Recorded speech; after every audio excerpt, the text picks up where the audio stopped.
శీతాకాలంలో కళ్ళ పండుగగా దొరికే కూరగాయల్లో పచ్చి బఠానీ ఆరోగ్యానికి చాలా మంచివి. వంకాయలో బఠానీ, టొమాటో కలిపి వండితే ఆ రుచే వేరు. కొద్దిగా నీటిలో ఉప్పు వేసి వంకాయ ముక్కలు తరిగి వేస్తే కండ్రెక్కవు. బాండ్లీలో ఆయిల్లో అల్లం, వెల్లుల్లి తరుగు, పచ్చిమిర్చి వేసి అప్పుడు ఉల్లి ముక్కలు వేసి కాస్త వేయించాలి.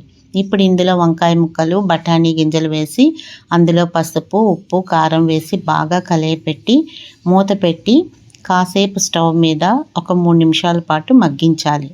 ఇప్పుడు ఇలా సగం ఉడికిన వంకాయ ముక్కల్లో మనం ముందుగా తరిగి పెట్టుకున్న టొమాటో ముక్కలు వేసి బాగా కలయపెట్టి మూత పెట్టి 5 నిమిషాల పాటు మీడియం ఫ్లేమ్ మీద మగ్గించాలి. ఇప్పుడు ఇందులో కొద్దిగా నీరు పోసి పెద్ద మంట మీద కొత్తిమీర వేసి గబగబా కలిపి దింపేయాలి.